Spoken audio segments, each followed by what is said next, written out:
ça c'est bon. L'eau commence à se refroidir et du coup les longues pauses du Varuna vont permettre de peut-être prendre des gros poissons. Ah, de poissons. Oh, let's go! C'est un basillon! Oh, ça fait je sais pas combien de semaines que je le cherche. Les amis, bienvenue dans cette nouvelle vidéo pour la chaîne Fish Connection. Aujourd'hui, j'ai décidé de vous embarquer avec moi sur le bateau pour vous parler de mes stratégies de pêche au black bass en hiver avec les produits Fish Connection.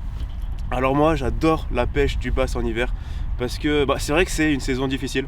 On se casse les dents, on pêche dans le froid, c'est dur, on prend peu de touches.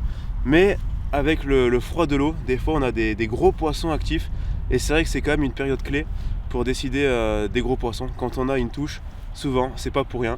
Alors je vais faire cette vidéo sur le bateau, mais les conseils que je vais vous dire sont applicables en flotte et du bord bien sûr.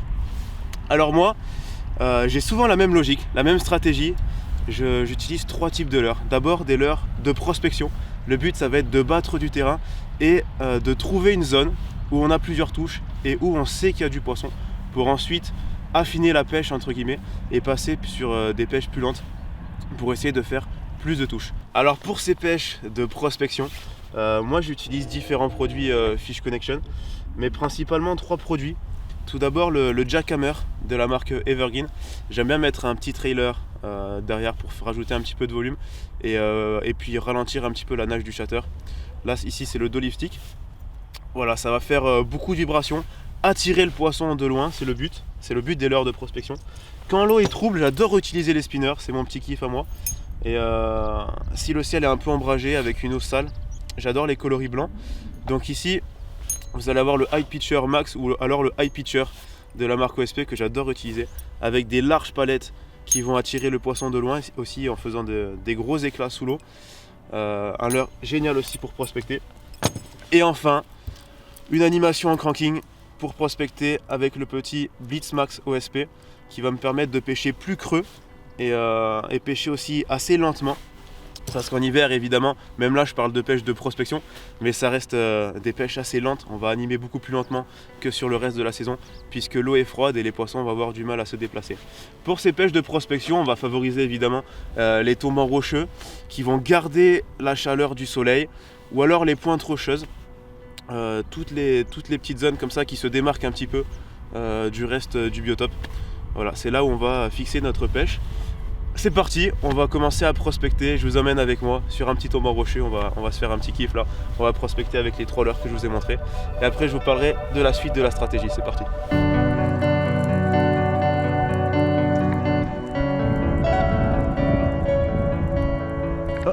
Oh. Ouais. Loupé. Ah, c'est petit.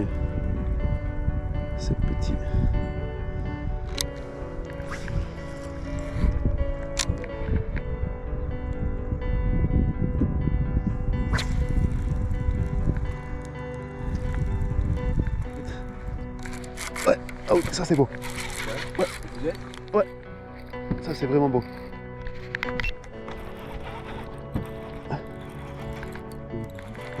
J'arrive. Je suis là. Oh là là, le broc. Oh GG gros. Oh ce broc mec. Oh ce broc.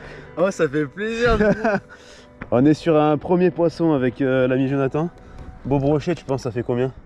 Je sais pas, tu vois. Ah, un petit 55. Non, t'es un malade, ça fait 60. Je dirais 65-70 moi.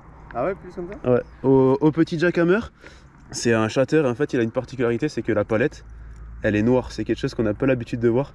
Et ça fait des éclats particuliers. Il m'a défoncé le leurre. On va remettre ça à l'eau doucement.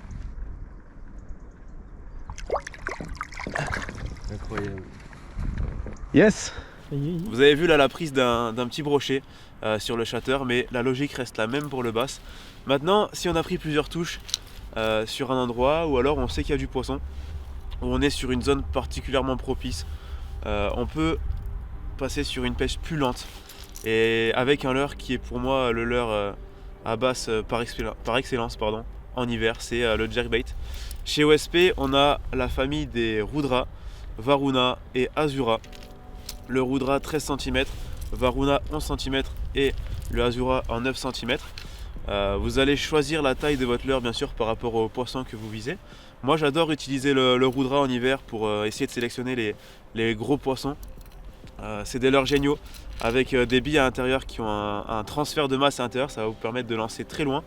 Et ensuite le leurre dans l'eau va être parfaitement équilibré.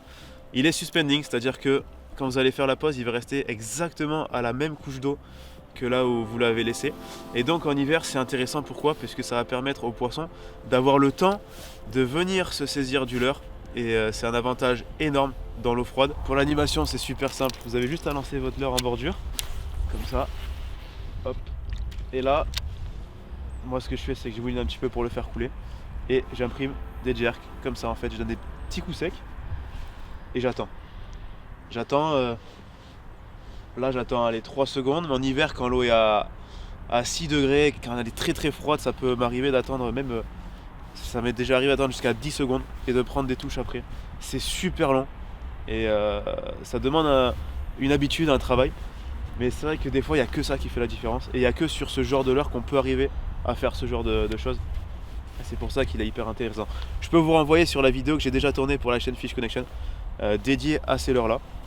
Là ce que je vais faire c'est que je vais vous mettre un passage sur ce même spot que j'ai tourné avec un ami il y a quelques jours auparavant, où j'ai fait un beau poisson avec ce leurre.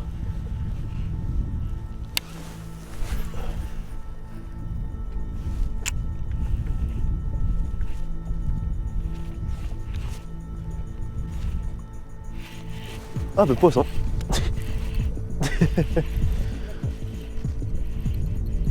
Là, ça a l'air pas mal hein. Ah oui.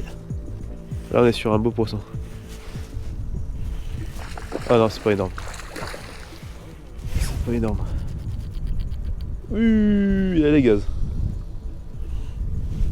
Ouais je me disais quand même. Le Rudra qui frappe.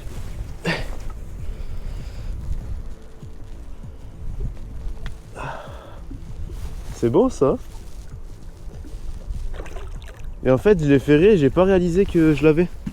D'accord. Ah oui, il est chaud quand même. Je vais prendre une petite photo, c'était chaud. Allez. Là on a un beau bass de une quarantaine de centimètres je pense qui a pris sur le Rudra. C'est un leurre que j'adore utiliser en hiver parce qu'il permet de faire des longues pauses. On va remettre ce poisson à l'eau.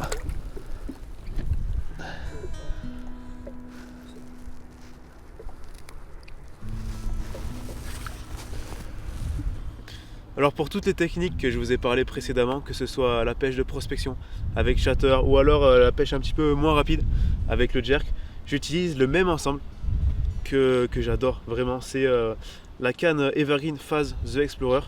C'est une petite canne casting vraiment très tactile et qui va vous permettre de sentir la moindre touche.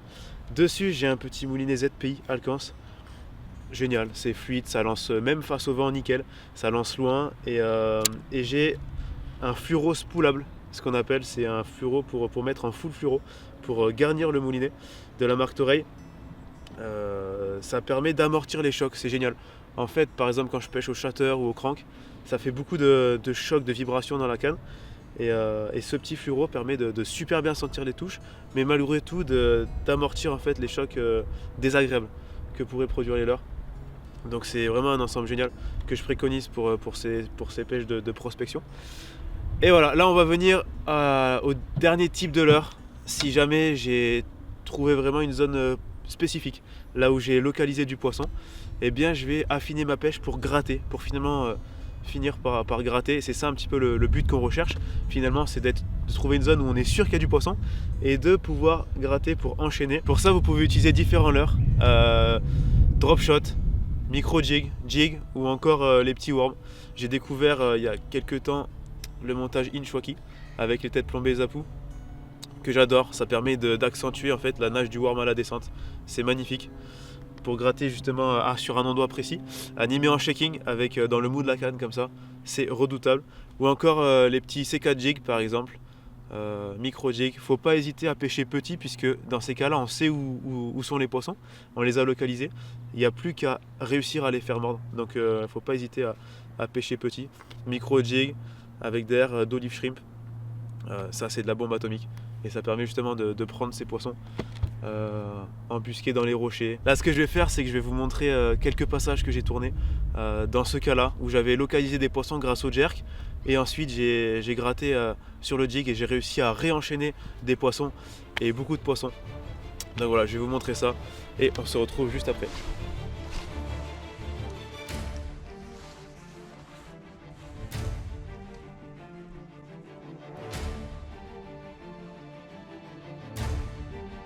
Ouais, touche.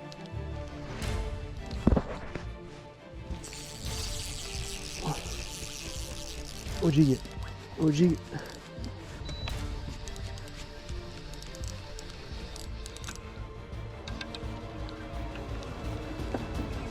C'est un petit. Hop là.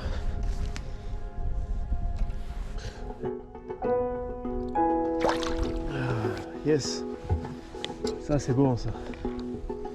Il faut qu'en fait notre leurre est censé ressembler à une écrevisse. Du coup il se balade sur le fond, de temps en temps on donne des petites animations. Mais là c'est des animations qui vont être vraiment minimes comme on est en hiver. Le but c'est vraiment de rester sur place. Je pense avoir localisé plus ou moins une zone où... Ah non, je crois que c'était une touche. Une zone où il y a du poisson.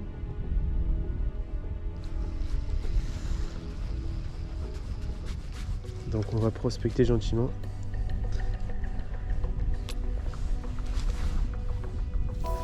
Alors on le voit pas comme ça, mais je pense que sans doute c'est une zone où il y a pas mal de souches.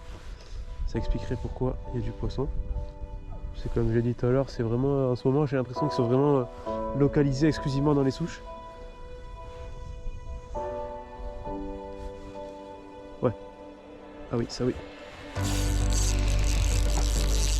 Ouais, c'est beau, c'est plus beau.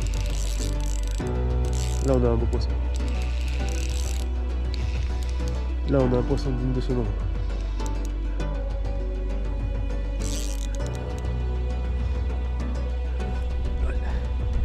Sortir l'épuisette.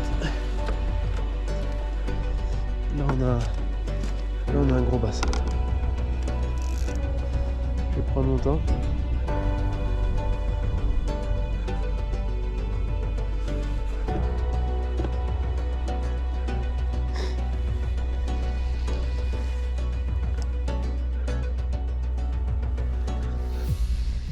Ça doit être un très gros poisson.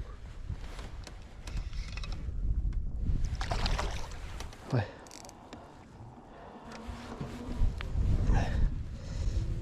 Alors je rappelle que je suis en 20 centièmes. Voilà.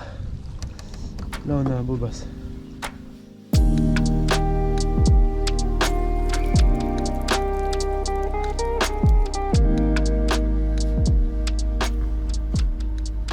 Alors au niveau des coloris pour tous les leurres que j'ai parlé précédemment, moi j'aime beaucoup les coloris naturels. Et puis pour le bass qui marche bien, les valeurs sûres c'est genre marron, bleu. Voilà pour la traque spécifique du bass, ça marche bien. Après quand l'eau est trouble et que le ciel est couvert comme aujourd'hui, j'aime utiliser du blanc. Ou alors tôt le matin ou tard le soir, j'aime utiliser du blanc. C'est des petites conditions particulières où pour moi ça a des critères à chaque fois, des choses qui reviennent. Et c'est vrai que le blanc ça a souvent décidé des poissons plus que les coloris naturels dans ces cas particuliers.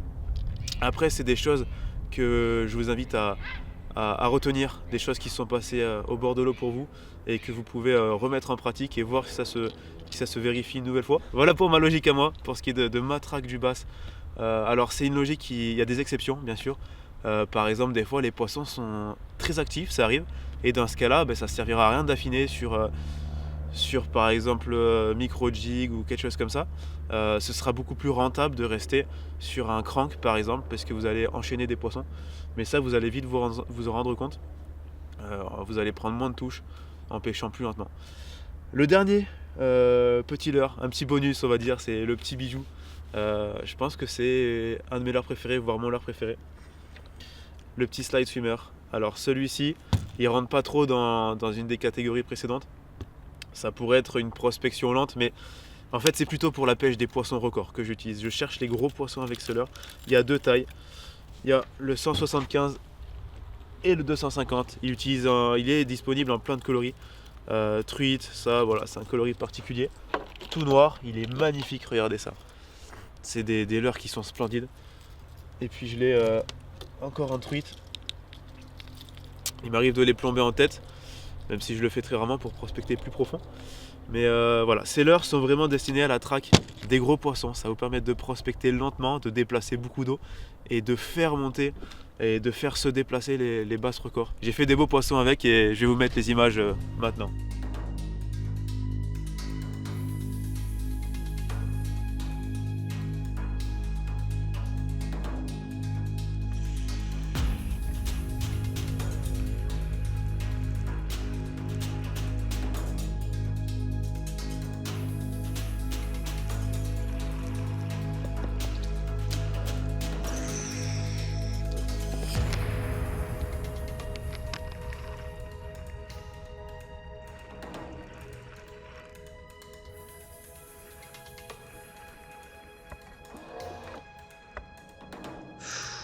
Il y en a derrière.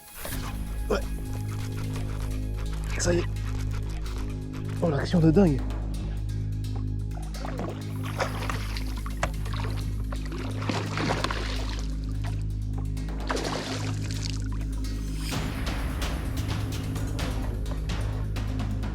Ah, c'est un beau poisson.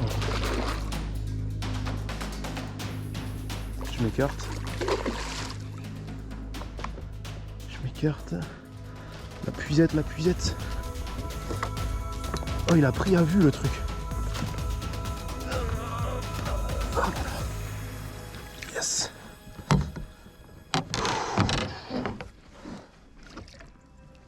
Non, t'en mêles pas, t'en mêles pas. Ah yes, mon pote. Ça, c'est de la bonne action, ça. Voilà. C'est un poisson d'une cinquantaine de centimètres. Oh, l'action de fou. L'action de fou furieux, quoi, sur le slide. C'est une belle bête, hein. Il fait ses 50 larges. Voilà les amis, c'est la fin de cette petite vidéo pour la chaîne Fish Connection. Je vous invite à la liker et à vous abonner également à la chaîne si vous avez apprécié. Vous pouvez aussi regarder toutes les autres vidéos qui ont été faites sur la chaîne sur les produits Fishco. Quant à nous, on se retrouve pour une prochaine vidéo. Portez-vous bien d'ici là. À bientôt.